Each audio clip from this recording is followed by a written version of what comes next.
Okay, good morning, good afternoon, good evening, wherever you are in the world. Thank you for joining us again for another chat on Pandemic Punditry. We are thrilled, delighted to have Pete Lubar from MycoTechnology join us today. He's a co-founder, EVP at that company. Fascinating. I had the privilege and honor of attending a presentation he had given a few weeks ago. And it just blew me away at amount of technology and the incredible things that they're doing. And so we are excited to sort of have a chat with him. So the format of today is going to be a little bit different because I think it's worthwhile that Pete share a few slides with us to give us a little background on the company and what they do, because I think that's important from a context setting standpoint. And then we'll just stop sharing slides and ask questions from Pete. And as usual, if you have any questions, feel free to type them into the Zoom Q&A section and on Facebook Live, obviously on the comments. Karthika will moderate those questions, and towards the latter part of our conversation today, we'll ask those questions from Pete. So that's the format as usual. So Pete, take it away. The stage is yours in terms of the slide deck. Welcome again to Pandemic Punditry. Thank you, and thank you for attending, everyone, and appreciate the opportunity to tell you a little bit about MycoTechnology and what we're doing. We're a very interesting company in that we have figured out how to do fermentation using the mycelia of various gourmet mushroom, and that's a little bit unique in the world. And if you looked at our process, it's very much like a beer process. We're taking raw ingredients, we're taking them through a fermentation process using things like shiitake mushroom, and we're creating new ingredients that can be used by the major food companies. And so we started this business back in 2013. We have, in a very short period of time, raised significant amount of money. We're now at $120 million raised. We have a $40 million facility now, and we sell product around the world. Forbes magazine in March named us one of the 50 most interesting companies in the food business. And partly because what we're doing is, and what we can bring to the table is something that no one else in the market can do, which is to use this kind of technology to solve major problems in the food industry. So that's what I want to talk to you a little bit about today. And hopefully that you'll find that very interesting. So I'm going to talk about us for a slide or two. And then we have two commercial products that are out there in the marketplace. And then maybe through the Q&A, we'll share some of the future stuff that we're working on as well. So I've really kind of talked about this. We are Colorado based. So we're here in Aurora, Colorado, which is right next to the Denver International Airport. And we are fermentation experts. We have learned how to use gourmet fungi, and in our world we have about 55 different varieties of fungi that we can use, and we've created a platform, and the platform allows us to do lots of different things. And if you think about that, if you have 50 different fungi, you've got 50 different flavors, 50 different odors, 50 different colors, and then you start manipulating your feedstock, whatever you're going to feed it, the mushroom, and then you can manipulate temperature, all the variables that go into it, impeller speeds, all that sort of stuff, and you can create unique things. We are a patent machine. We have filed, I think, 50 some new patents in the last 2 years. We have 27 granted around the world, and it's been quite rewarding for sure. Our facility is absolutely beautiful. It's a state-of-the-art 8,000 square meter facility, and it's got fermentation tanks. You can see in this picture kind of where our fermentation starts. So on the right-hand side here where my arrow is, you can see it looks like about 100-liter fermentation tank. That's where we start the process. So in our world, we start everything in a flask, we take it into a small fermenter, we then take it through a number of seed steps. When it's ready to inoculate into the main fermenters, we actually blow in the raw material that we want. We take the inoculant and put it in these 90,000 liter fermenters. We have 6 of these, 6 seed trains. So there's a lot of steel in our facility, but we're able to do things like create mushroom in a matter of days, where a mushroom might take Might take several weeks or months even to grow. So it gives us a lot of flexibility in terms of sustainability and really kind of a neat thing and a neat looking plant. We've focused from day one on how to solve big problems in the food industry. And when we talk about big problems in the food industry, you talk about the sugar epidemic, you talk about the salt epidemic, and many countries have taxes now on sugar and taxes on salt. And so we're trying to reduce that. Salt's the biggest killer, believe it or not, of anything. And so how do you reduce that? And then the other thing is protein security. And we know that the population is continuing to grow. They expect it to hit 10 billion over the next 10 years. So how do you feed all those people? And there's just not enough animals, and there's a growing trend against animals. And so people are looking for plant-based solutions and protein through plant. And by the way, the biggest animals in the world eat proteins, plant protein, right? The elephants and the giraffes and the dinosaurs, right? So anyhow, so kind of our process, I kind of mentioned it here. We take different kinds of inputs, vegetables in most cases, but we can do stuff with waste streams. We ferment that with the root structure of the mushroom called the mycelia. Typically, we will then dry it into a powder after it goes through some kind of kill step. So that's sort of our process in a simplified manner. And, you know, why we're doing this, and protein in particular, is because it's big, and it's a big market, and it's getting bigger.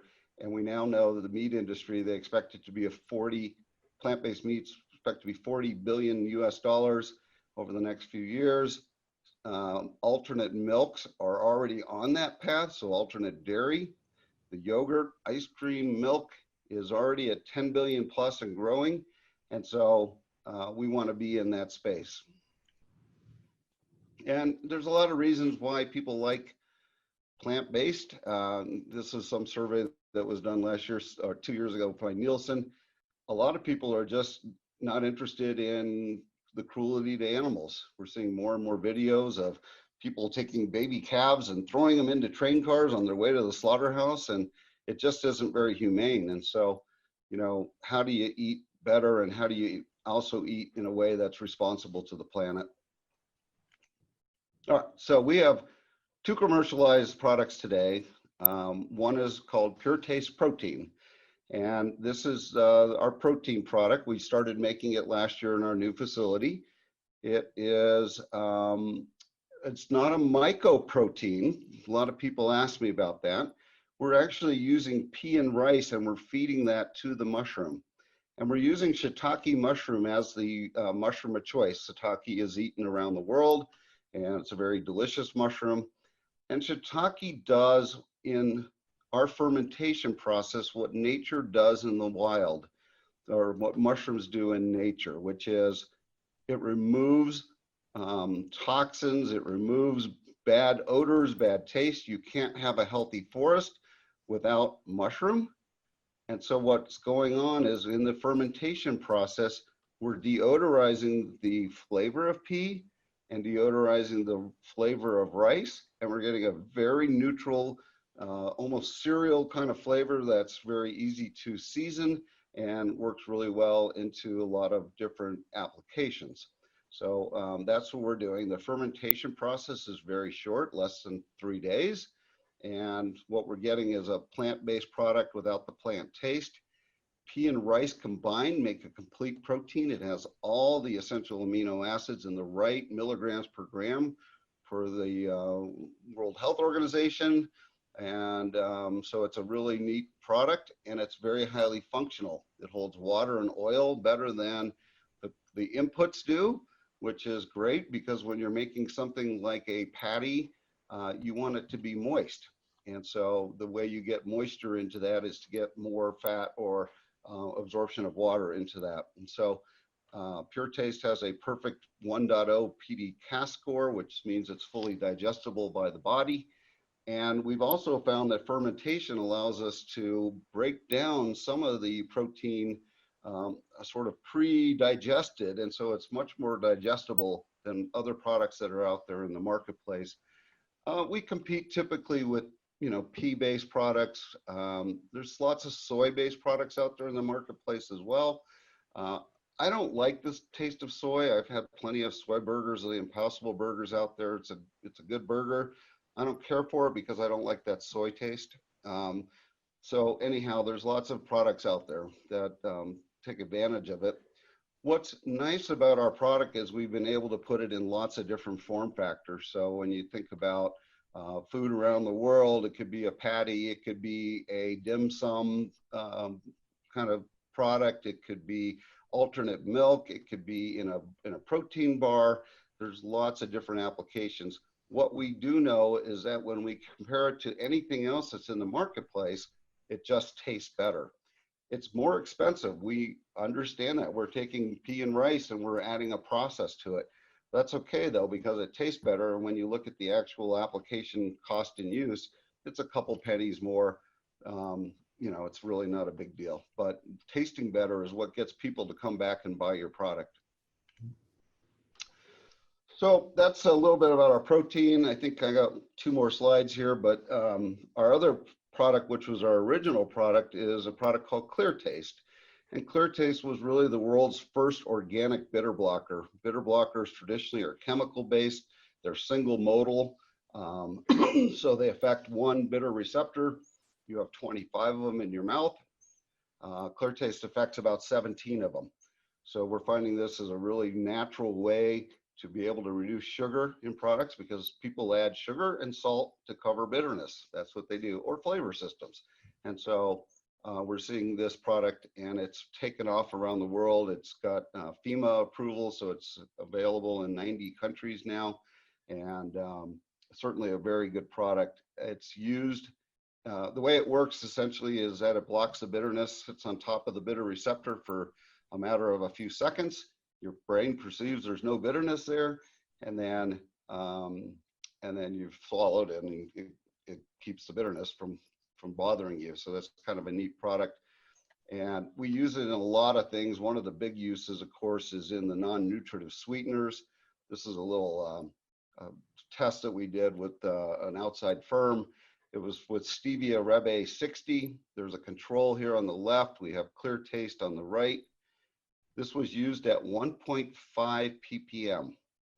So 1.5 parts per million.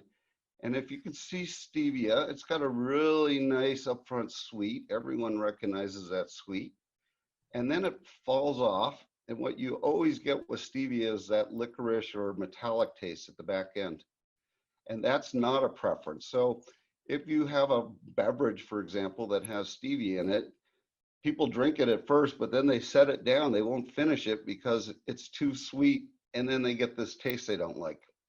So we added 1.5 ppm to this Rebe 60. It's a 400 ppm worth of Rebe 60. You still get the nice sweet. In fact, it even perceives it to be slightly sweeter, and it lasts longer. And you might get a little astringency, very little at the very end, but it's a very long period of time. So it makes a product like Zevia Cola, not Zevia Cola, but Zevia teas. They put that in their tea, and they're selling it like crazy. We have a customer in the Philippines, Universal Robina, that puts it into their teas and makes a fantastic tea. They're selling it like crazy. They're selling something like 7 units per day per store, and normally for them, something like that would sell 2 units per day per store. So a significant increase in consumer preference as a result of using just a little bit of this bitter blocker. The typical range for this would be in the 1 to maybe 50 ppm, depending on the use case. Certain things like CBD oil, that's become a big thing in the United States. A little bit higher ppm, but that's a hard taste to get rid of that sort of oily, skunky taste. So, different application for this. Once again, it's all sorts of stuff. We're seeing it put into the 3-in-1 coffees. We're seeing it in anything that's caffeinated. A lot of chocolate products now have it in. Alcohol, it does a really good job of taking cheap alcohol and making it taste better because you don't get that ethanol flavor. That's my favorite party trick, is to go to the bar and put a little Clear Taste in everyone's drink. But certainly we're seeing it in breads, juices, pretty much anything where today you're adding sugar or salt to make it taste better. Clear Taste will significantly improve that product. All right, so that was my presentation, and now I'm opening it up to your conversation, and hopefully I can add some value here. Yeah. No, this is fabulous. So you can, if you want to stop sharing, Peter, that's fine as well, Pete. Yeah, let me do that. That way we get to see your face a little better there. Thank you. My So, beautiful office. exactly. So you have some, so the $120 million you raise, you have some significant sort of interesting parties behind that, right? I mean, there's some of the largest food companies in the world, correct? Yeah, we've had, in our Series B, we got investment from Ajinomoto, who is a very big umami player. We got investment from Kellogg's. So Kellogg had a new fund, I think it's 1894, I think is the name of the fund. They invested in us. Companies like Danone invested in us through the Subventure Fund out of France. So we've had some of that. And then more recently, as we've gone into Series C and Series D, we've gotten investments from people like Tyson, Rich Farms, which is a huge bakery here in the US and around the world, very big in China, actually. We've gotten investment dollars from Maple Leaf, which is the biggest meat producer in Canada. So, and they have a brand of plant-based called Light Life. And so we've been really lucky to get some good strategic players as part of our portfolio. And several of them, Bunge, they're becoming customers as well, which is great. And you also have, I think if I recall correctly, you have a burger coming out yourself? Or It's not our burger. It's a burger by JBS, who's the world's largest meat company. They've created a new division called Planterra, and Planterra is all different plant-based foods, but they're starting with plant-based burgers, meatballs, sausage, bacon. They're working on, so they're working on a lot of different things, and they publicly announced that our product is going to be in their product. So we recently signed a very nice deal with them, and we're super excited to partner with them. They're an awesome firm. And are you have other people in the who are known on the meat side that are I don't know, there's publicly available information on that's using your product as well, right? I think in the new version of their particular burger. Well, there's, I'm not going to disclose all of that because some of that's under non-disclosure, but we have validated completely that our protein is interesting and people want it. So, and we've now created some variants of that protein. We've added, because we can do things with flavor, we've been able to add things like additional amino acids to protein.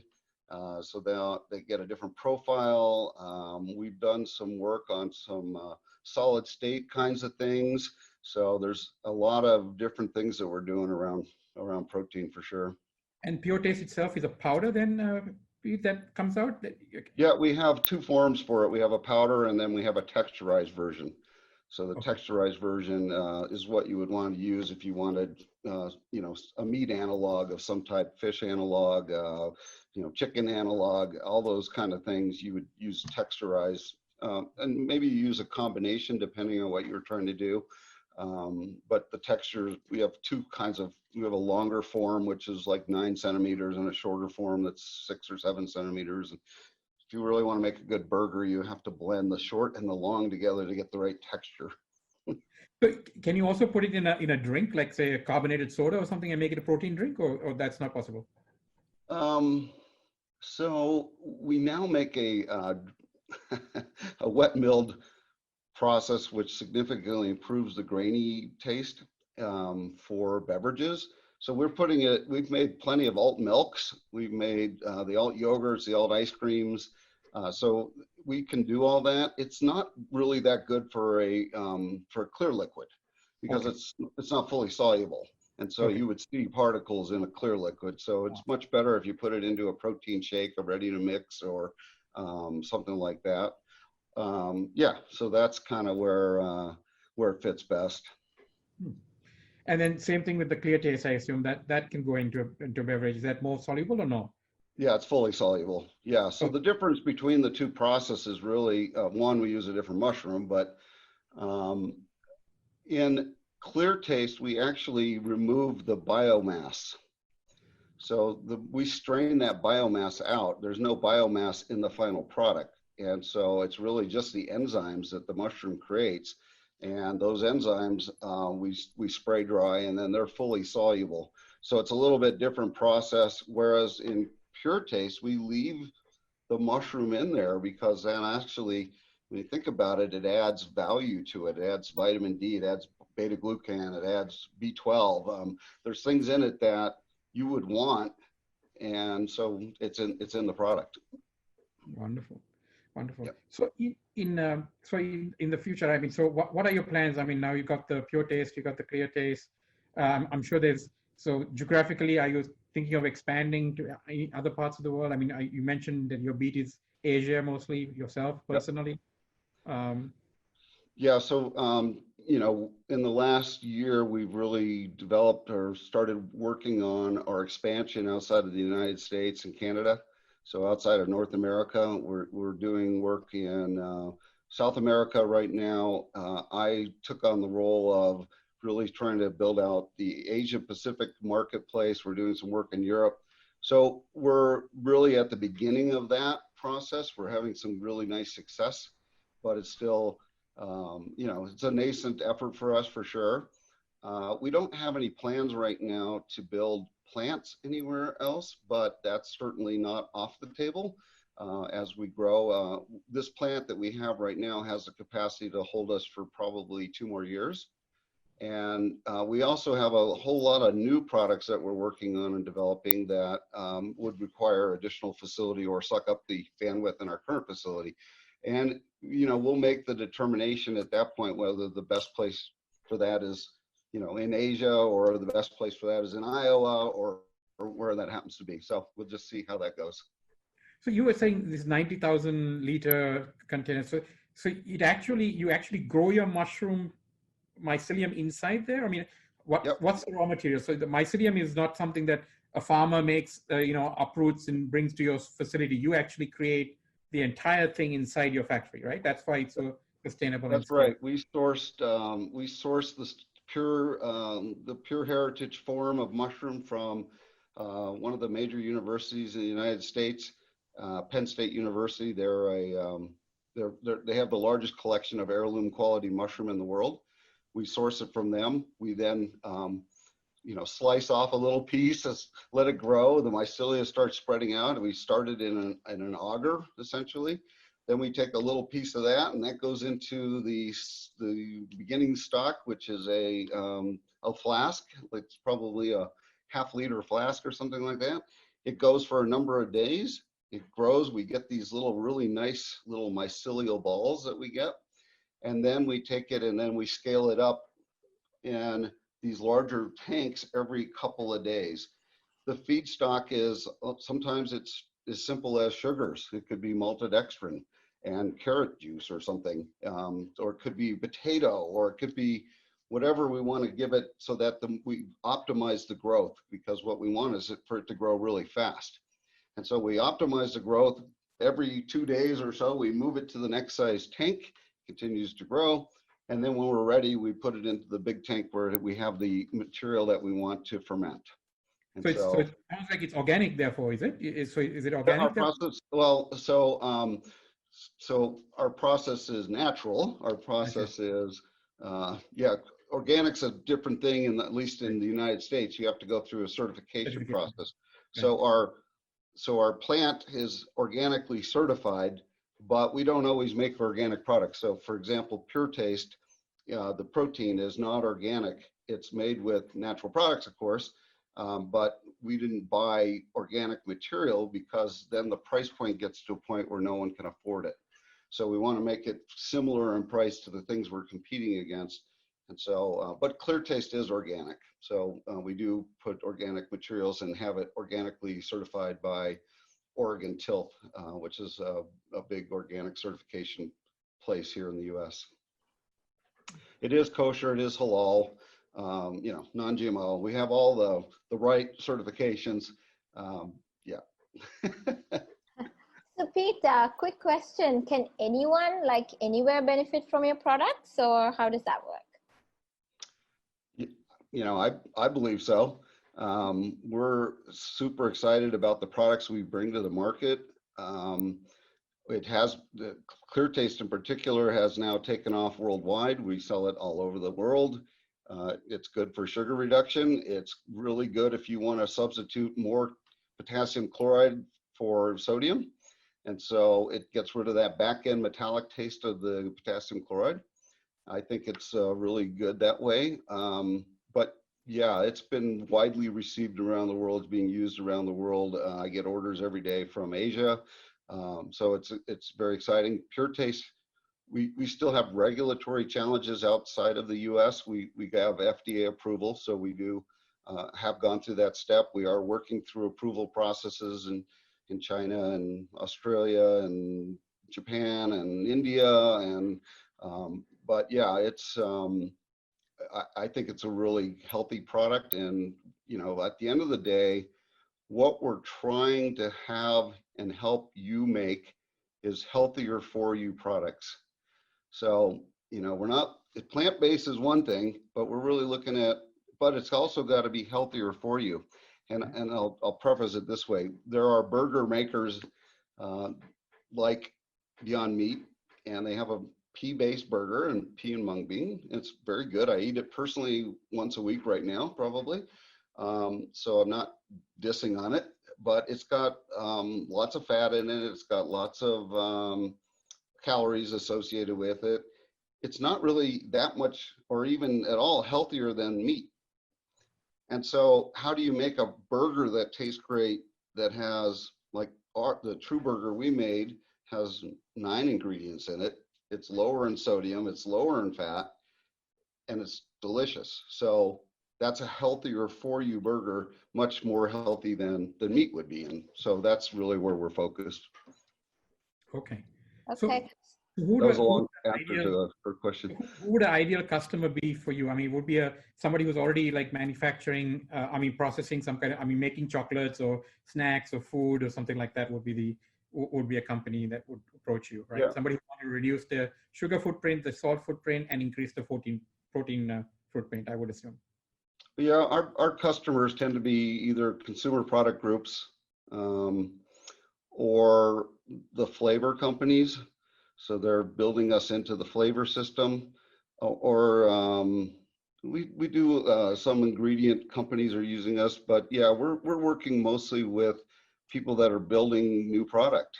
And you know, the size doesn't seem to matter. We have very big customers and we have startups. So it doesn't really matter to us.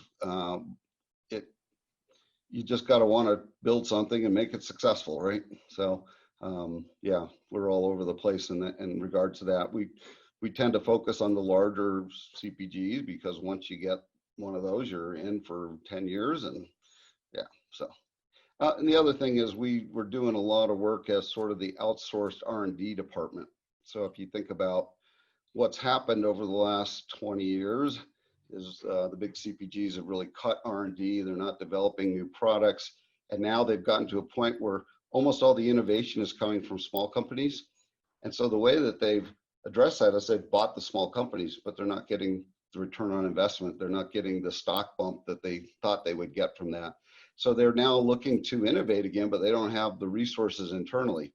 And so our company has become the outsourced R&D partner, and we're doing lots of joint development agreements with those companies to provide unique products specifically for them. So that's, you know, but you know, if you're going to have an outsourced agreement, then you better be taking large tanks full of stuff, right?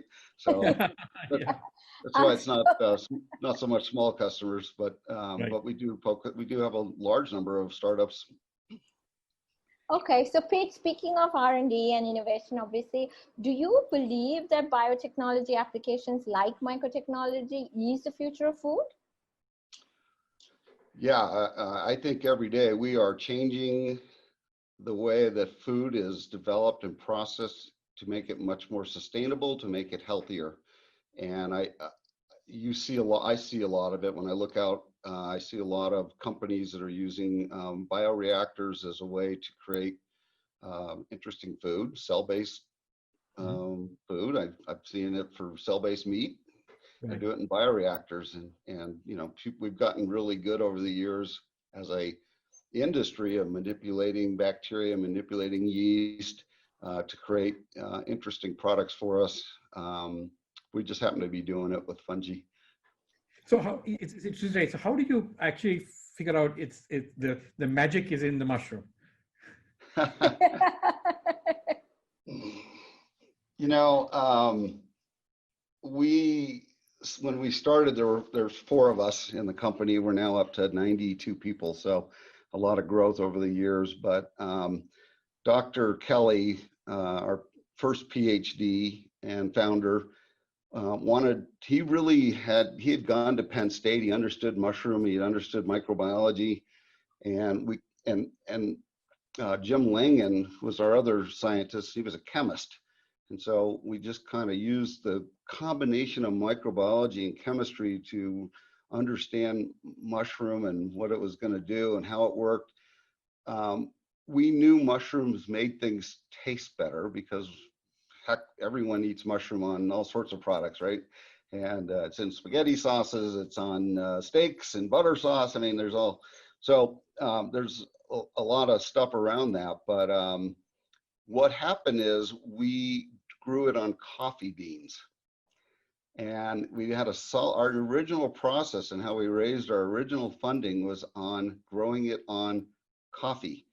And we would take the raw bean, and we would take a cheaper bean, like a Robusta bean, and we would grow mushroom on it for a period of about 14 days. You would see the mycelia spider on it, and then we would roast it as normal.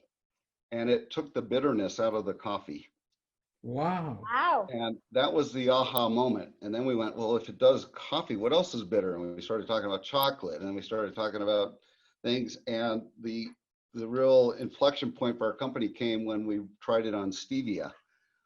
And someone said, well, stevia's got this aftertaste, can you do it? And we tried to grow the mushroom on the stevia. And it's improbable. Well, it was hard. It took months. And it turns out that stevia, which we didn't know at the time, has a pretty good antifungal, which is why it grows prevalently around the world. And one day, Dr. Kelly comes into the office and says, it worked. And we don't even know what he's talking about. We had moved on, and we tried it. And in fact, it had removed the aftertaste from the stevia. So I looked at the guys and I said, well, how do we do this in 4 days, not 4 months? Because 4 months isn't a business. Right. And all this time in our lab, this is super crazy, but we had this material that was sitting in ball jars. So if you can think of the canning jar, right. And at the bottom was dead food stock, and at the top was mushroom.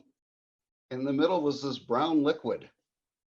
And one day Jim just takes the brown liquid and pours it on the stevia, and it works immediately. And that became clear taste. And so wow. We had this aha inflection point. This allowed us to go raise millions of dollars. And then we came out with protein, which allowed us to raise millions and millions and millions of more dollars. And so, I wouldn't say that we were super brilliant at the time, but we sure look smart now, right? So it's but it's incredible, you know. Yeah, it's story, been right? it's a crazy journey, but once we figured out that mushroom juice actually created bitter blocking capabilities, that completely changed our company. And if you think about that now, so if you take that and you spray dry it, you now have a powder that you can ship anywhere in the world versus trying to grow. You know, if you go talk to a big coffee guy, they're doing 1 million pounds a day.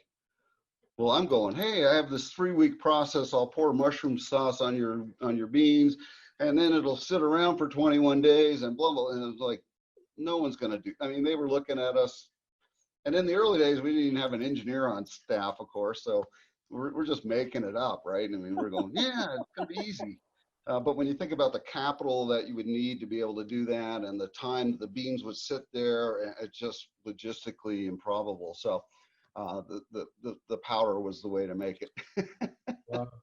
I mean, your story is akin to sort of the California gold rush, like where most of the people made money selling shovels and pickaxes, right? I mean, so in this whole gold rush of, plant-based meat and cell-based meat, I mean, you guys are sort of Well, focusing on the ingredients, which is not something, everybody sort of thinks about, but I think in retrospect, yeah. it's obviously a very brilliant move, right? Because you get rid of the salt, you get rid of the sugar, and you enhance the protein. I mean, those are the three things that go into every single piece of food that we eat, right? Yeah, So, so Alan Hahn, our CEO, and I, in the early days, we were both from the high tech industry. So we had both been in sales for various high tech startups, and um, we were not food people, number one, and we certainly weren't retail store people. And so we made the decision early on that we didn't want to have to win. Um, we didn't want to have to win a war for preference. We wanted to arm everyone and they could fight it out. And so, and we were very comfortable because of the tech industry with how to build distribution channels. And so our whole thought process was around, you get the flavor companies involved, you get the ingredient companies involved, they're selling it, they already have customers, they know the rules, and we'll figure it out on the back end. And that's sort of what we did, and we continue to do that. We've had numerous opportunities to create our own products over the years, and we've been true to our mission, which is to build interesting products that anyone can use. brilliant. Karthik, you have some questions from people? I Yeah, please. do. I do. One question from Rashmi. Thanks, Rashmi, for joining us today. Hey, Pete, thanks for sharing your knowledge with us. Setting up a biotech startups are incredibly hard even to think about. So what is your advice to entrepreneurs who already have a product at hand, but have to work on the production process from scratch? My advice to companies that are starting up and want to make a good product, well, one, solve a need. So figure out what people don't have. I said this a couple weeks ago, there's lots of plant-based burgers already out there, and there's lots being made. And if you're a little guy and you're going to make a plant-based burger, it better be amazing. It's got to taste so much better, be so much healthier, have some angle, because you're not going to win because all these big guys have distribution all around the world. So look for things that, what's the next thing? Is it going to be plant-based chicken? Is it going to be plant-based seafood? Is it going to be dim sum? Is it, find something different that you can stake a plant, do something with. And I would recommend that. And then I said this the other day as well, figure out who's going to give you money, because we raised $350,000 from friends and family, and we thought that would last us a long time. And about 5 months later, we were ready for our next tranche of money. And then we raised $1 million, and we thought, man, that'll last us forever. And we were out of that pretty quick. And all these pieces of equipment, even if you outsource and use co-man facilities for everything, it's all way more expensive than you think about. So yeah, I would focus on what do you got that's unique and different, and who's gonna help you pay for it. And also, Pete, just in terms of, obviously we're all in lockdown in the middle of a pandemic, how has this pandemic affected you personally? I've actually cut through it pretty well unscathed. Our plant was open, so we sent all of our employees home that were non-essential, so the plant remained open. We don't have a lot of employees in our plant. Our plant's fairly well automated. We run our plant 7 by 24. We have 4 shifts of like 10 people.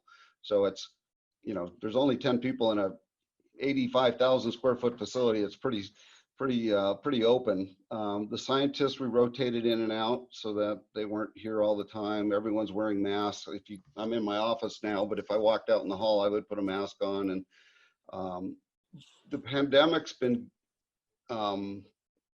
it's slowed down a bunch of projects. So I think, financially, we actually had a really good first quarter. Second quarter started okay. It seems to have really slowed, but things are starting to open back up, and we're starting to get back. We're starting to have visitors again. We're starting to travel again. So we had banned all travel. So there was that kind of stuff. For me personally, I worked home office for 9 straight weeks. I was at home. Fortunately, our golf course didn't close, so I was able to get out to golf. I took a lot of walks with my wife. So, I've watched reruns and watched every streaming show I needed to catch up on. So I'm all caught up. I can't wait for sports to get back on TV. But I got through it okay. My family, everyone was able to work. Everyone was able to stay healthy, and we're just making it through. And now things are starting to open up. I literally last night for the first time had dinner at a restaurant in wow, well 10 done. weeks. I sat outside, but it was good to do just something normal, right? Yeah. We actually had a really interesting question come through, Pete, if you don't mind, from Yash. Thanks, Yash, for joining us. Thanks for your presentation, Pete. I was wondering, what is your opinion on startups focusing on mycelium-based materials such as innovative solutions? Are you looking into developing materials such as textiles or composites? I'm going to say no. We are not looking into that part of it. There are companies that are doing that successfully. They're raising money. It's interesting technology. If we were to get into that, probably that would be something we would acquire at some point. We're really focused on food, supplements, nutritional. I think we're going to do some interesting stuff, hopefully down the road in pharma. But for now, we like the food space. We've created a niche in that space. We're unique in that space. We have a list of technology things that we're working on. We have 20 different projects probably in R&D that are fascinating. Some of them are billion-dollar ideas, and I just don't see a need to go do something else right now. All right. Perfect. So I think we're sort of at the end of the time frame. So Pete, thank you. I mean, I loved your story about the coffee beans and the mushrooms, and that was pure gold. And it's a lot of people think you have to go in and do all this high tech stuff, but that was as low tech as it gets. Low tech as it gets, yeah. Yeah. I mean, by the way, Lavi, before you join, Pete did promise us a sneak peek at what's coming up next week. Yeah, I will. So we have the capacity and the capability to grow the mushrooms of immortality at a rate and a price point that nobody else in the world can do. And the mushrooms of immortality are the cordyceps, reishi, chaga, lion's mane. They're all good for different kinds of health, respiratory health, sexual health, brain health, antiviral. And there are lots of literature on this around the world. And on the 15th, which is next Monday, we're going to, so I guess I'm pre-announcing, but I think that's okay. We're going to make our cordyceps product, Mycelia, available to the world. And it'll be the most pure form Mycelium. It's the closest thing we can find to wild form cordyceps, which has basically been farmed out of the Himalayas. And we'll be able to provide that in mass quantities and in a very sustainable way at a price point that will beat everything else in the marketplace. So over the next few months, we'll roll out cordyceps, and then I think lion's mane might be next, and reishi, and so we'll be able to provide these products. And what's happened during this pandemic is that you can't buy these products; they're all sold out. So the suppliers can't get them, and so we're walking right into a market that has a pent-up demand. And we hope to take a good chunk of that marketplace. So that's the next thing on the plate for us. And you can hear more about that or go to our site on Monday and get more details. Congrats. It's like a nutraceutical? Or is it? It's supplement or nutraceutical grade product. The market is funny. So there's kind of there's three variants in the marketplace. Either people are taking oats or sorghum and they're growing mycelia through it, and then they're grinding that all up, and that almost has no value. It's just oats. You're paying 45 bucks a kilogram for oats. Or you can grow caps and grind those up, and that's a powder, or you can grow caps and grow that up and then extract the metabolites out of that with a hot water extract or alcohol extract. Or now what we're doing is fermenting and growing the mycelia in mass quantities and taking that biomass, and we're taking that biomass and spray drying it. So that biomass has it has the exact same characteristics or better than the caps do. So it's really very pure, and really it's got high ergosterol, it's got high the different markers that you would want depending on the mushroom, and so we're excited about that. And in terms of taste, it tastes like a mushroom, or it's neutral? It's pretty neutral. The mushrooms don't, in the time period that we grow them, which is days, they don't get much flavor. So you get some umami. Some people can taste the umami sometimes, but pretty much, yeah, it's just neutral. And I've been stirring it into my coffee for a couple of weeks now, the cordyceps product, and I got to tell you, I feel fantastic. It's increased my metabolism. I've lost 10 pounds. My brain's like on fire all the time. It's really good. I'm super excited about this product. And I'm just putting like a teaspoon in my coffee. So when can we get it, Pete? When can Lavi get it? So is it coming to India soon? Next week, yeah. And I'm definitely coming to India sometime in the next year for sure. But we'll have it available for sale in kilogram packages starting end of the month.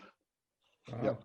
Well, that's great news, and thanks for giving us a bit of a scoop on that one, Pete. We appreciate that. Yeah, you've been scooped.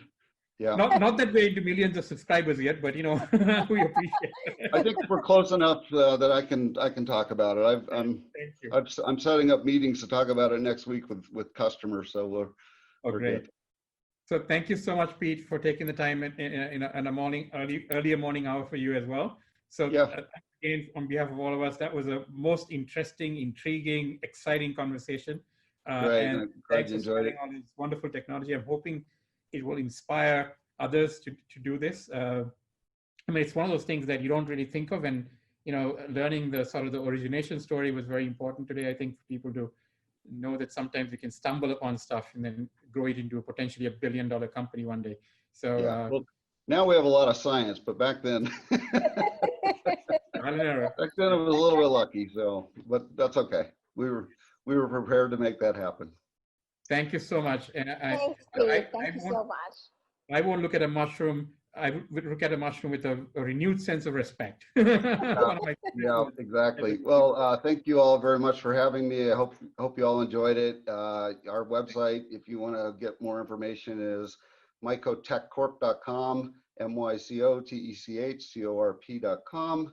And love to have a conversation with you. We do have distributors around the world, and they have samples, and we can make all that happen. So thanks once again. Thank you, Pete. Thanks, Pete. Have a great rest of the week. Thanks.